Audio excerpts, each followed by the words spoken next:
En Égypte, les nouvelles autorités du pays ont décidé de dissoudre la chambre haute du Parlement dominée par les islamistes, une manière d'écarter un peu plus les frères musulmans du pouvoir. Cette décision intervient 2 jours après le renversement de Mohamed Morsi, issu de la confrérie. Cette journée de vendredi a aussi été marquée par la mort d'au moins 3 manifestants lors de heurts avec les forces de l'ordre. Les violences ont éclaté notamment aux abords d'un bâtiment de la garde républicaine où Mohamed Morsi serait retenu. Des témoins affirment que des partisans du président déchu ont tenté d'accrocher une photo de Morsi sur l'enceinte du bâtiment et que l'armée a alors ouvert le feu.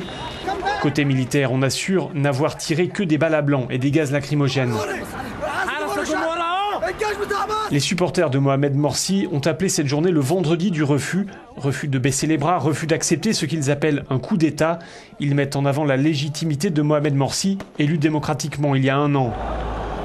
Certains leaders ont appelé à marcher en direction du palais présidentiel, un palais placé sous haute sécurité, comme tous les points stratégiques de la capitale. Le ministre de l'Intérieur avait prévenu en début de journée qu'il répondrait fermement à tout trouble. Des heurts ont également été rapportés dans d'autres villes du pays, comme Suez, Ismaïlia et El Arish. Des partisans de Mohamed Morsi ont tenté de pénétrer dans des bâtiments administratifs dans ces 3 villes. Certains ont lancé des pierres.